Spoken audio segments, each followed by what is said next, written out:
Исәнмесез, эфирда яңалыклар чыгарылышы, студияда Лилия Гатина алгатыба койбір темалар турында кыскача. Барысы да фронт үшін, барысы да жеңу үшін махсус хәрби операция зонасына Тукай районынан чираттагы гуманитар ярдәм узатылды. Безнең Ишегалда программасының дәвамы шоуларны күрше фест бәйгесендә катнашырга чакыралар. Барысы да фронт үшін, барысы да жеңу үшін күпләр хәзер нәкъ шундый принцип буенча яши. Чираттагы гуманитар ярдәм махсус хәрби операция зонасына узатылды. Посылкаларны Тукай районында яшәүчеләр, волонтерлар, активистлар һәм район башкарма комитеты җитәкчеләре җыйган. Аларның кайберләре белән безнең төшерү төркеме аралашты. Бу юлы Тукай районынан хәрбиләр өчен 3 автомобиль җибәрәләр, машина тулы. Монда хәрбиләргә адреслы посылкалар да бар һәм барлык кирәк яраклар тутырылган тартмалар да бар. Бүген 20дән артык инде без ярдәм конвойы җибәрдек. Анда инде безнең 100 тоннадан артык груз, сумнарда әйткәндә 100 миллионнан артык суммада. Посылкалар җыюга мәктәп укучылары, пенсионерлар, эшмәкәрләр һәм Тукай районының башка битараф булмаган гражданнары кушылган. Кемдер маскировка челтәрләре үрә, кемдер коры ашлар әзерли, үлән шәйләре җыя. Кайберәүләр генераторлар, техника, дроннарга каршы корал, квадрокоптер һәм башка әйберләр ала. Бүгенге көндә инде безнең халык бик актив катнаша, махсус военный операциялар бик каты булыша. Бүгенге көндә инде уже бик күп төрле автомобильләр җибәрелгән. Безнең әбиләр өйдә ашарга пешерәләр. Алар инде үзебезнең егетләрне күргәч бик шатланалар. Күзләрен яшьләрдә чыгаларны күргәч үзебезнең егетләрне. Алар инде теге күрешкәч үзләренең өйләренә әйләнеп кайткан кебек булалар инде. Һәм инде аларның иң нык шатланган бездән килгән инде продукт дисәм була инде чәк-чәк булды инде. Алар чәк-чәккә бик нык шатландылар инде. Гуманитар ярдәм белән йөкне хәрбиләргә илтү белән киләсе партияны җыю башлана. Тукай районында яшәүчеләр сугышчыларга ярдәм итүне дәвам итә һәм җиңүгә ышана. Лилия Гатина, Эльмира Гайнетдинова, Кирилл Хабзей, яңалыклар. Шоуларны күрше фест бәйгесендә катнашырга чакыралар. Заявкаларны үз мәшгульләр һәм юридик затлар тапшыра ала. Конкурска 20 миллион сум акча бүленгән. Күрше фест республика шәһәрләре Ишегалларында матур вакыйгалар булдыруга юнәлдерелгән. Бу безнең Ишегалда программасының дәвамы. Бәйге Татарстан Республикасы рәисе Рөстәм Миңнеханов инициативасы буенча үткәрелә. Нинди заявкалар хупланачак? Бу хакта алдагы минутларда.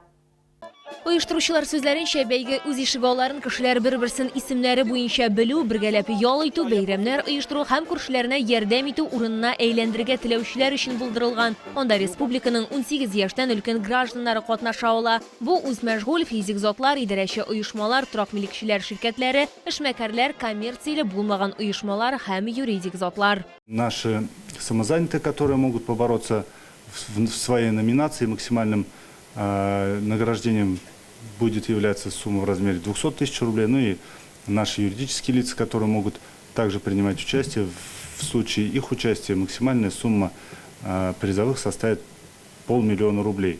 От одного участника принимается одна заявка. Заявкалар 15 июньгә кадәр кабул ителә. Грантны берничә юнәлеш Ишегалда спорт төрләрен үстерү, Татарстан Республикасы халкы мәдәнияте, сәламәт яшәү рәвешен хуплау, гаилә кыйммәтләрен популярлаштыру, патриотик тәрбия бирү һәм башка төрле юнәлешләр буенча алырга мөмкин. Качели, горку нет, но, как я говорила, озеленить двор возможно. То есть какие-то предметы могут остаться. Нам важно взаимодействие жителей. Если будет направлено мероприятие на то, чтобы собрать какой-то арт-объект в своем дворе своими усилиями совместно с жителями, мы такие заявки будем поддерживать. Проектларны 40 эксперт сайлап алачак. Нәтиҗәләр 1 июльдә ясала. Күрсәтелгән чаралар 30 сентябрьгә кадәр үткәрелгән булырга тиеш. Лилия Гатина, Елена Камалова, Тимур Сафронов, яңалыклар. Соңгы кыңгыраулар Россиянең һәм Татарстанның барлык мәктәпләрендә ел сайын билгеләп үтелә торган истәлекле бәйрәм. Бу елны Яршалыда 11 һәм 9 сыйныфлар өчен соңгы кыңгырау 24 майда шимбә көнне узачак. Исегезгә төшерәбез, бу ел барлыгы 6593 9 сыйныф укучысы һәм 2000гә якын 11 сыйныф укучысы чыгарыла. Һәр мәктәптә бәйрәм чаралары көтелә, аннары укучылар мәктәпне тәмамлауны читтә бәйрәм итәчәк. Параллель рәвештә сәгатте балалар имтиханнар да бирешекләр. Шолы Сабантуйның хедлайнеры Татарстанның ат казанган артисты Фирдус Тямаев булачак. Бәйрәм 4 июньдә көтелә. Сабантуй Ярбуй паркында сәгатында старт ала. Бәйрәмне әкият һәм авыл кеше майданнары ачып җибәрәчәк. Шулай ук остакулар катнашында ярминкә оештырыла. 11 сәгатьтә театральләштерелгән тамаша башланачак. Сәгать 12-дән исә ипподромда ат спорт ярышлары һәм милли уеннар белән бәйгеләр старт ала. 13 сәгатьтә майданда ватанны саклаучылар елына һәм ярышчылыгының 400 еллыгына багышланган театральләштерелгән тамаша башлана. Анда 2000-нән артык кеше җәлеп ителгән. Шулай ук сәгать 1-дә милли көрәш буенча ярышлар көтелә. Яшүсмерләр арасында абсолют батыр, бәрән, иратлар арасында тагын автомобильдә алачак. Көрәшнең финалы 17 сәгатьтә планлаштырылган. Шулай ук Россиянең ат казанган артисты Айдар Файзрахманов җитәкчелегендәге Татарстанның дәүләт фольклор музыкасы ансамбле чыгышы да көтелә. В программе вечернего концерта на Майдане парка Прибрежный выступления популярных артистов города Набережные Челны и радиостанции «Кунгель». Для гостей праздника выступят известные артисты, такие как народные артисты Республики Татарстан Равиль Галеев, заслуженные артисты Республики Татарстан Федор Кузнецов, Лилия Букеева, Гульдания Хайруллина, Рустам Асадуллин, Сирина Зайнетдинова, Гузель Ахматова и многие другие. Сабантуй бәйрәм салюты белән тәмамланачак. Шолда Шешекләр фестивале һәм шәһәр көне 30 августта узачак. Бу хакта матбугат конференциясында башкарма комитет җитәкчесе Фәрит Салахов сөйләде. Исегезгә төшерәм, узган елдан фестиваль яңа форматта уздырыла. Айрым инсталляцияләр урынына композицияләр бер зур тарих кебек башкарыла. Фестиваль кысаларында мастер-класслар һәм күргәзмәләр узачак. Композицияләрне 29 августтан 31 августка кадәр карарга мөмкин булачак. Фестиваль имеет название «Цветущий город» Land Art Festival.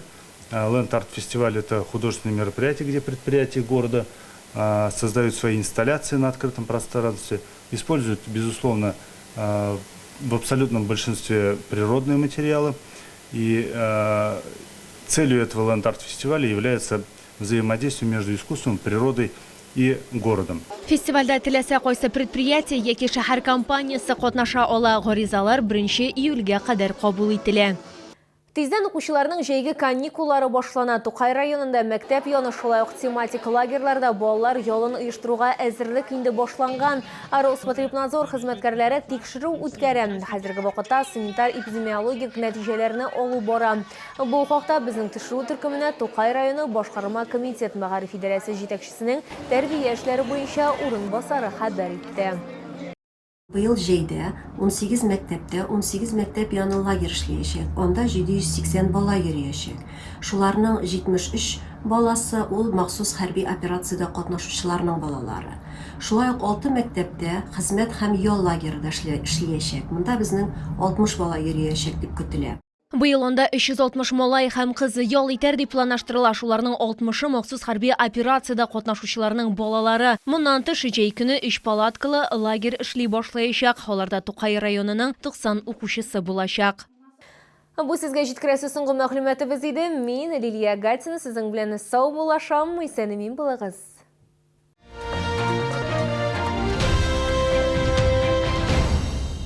Только с 19 по 25 мая выставка-продажа саженцев плодово-ягодных культур от Новосибирского плодопитомника. В широком ассортименте новые сорта яблони, сливы, груши, малины. Ждем вас в ВЦ «Экспокама».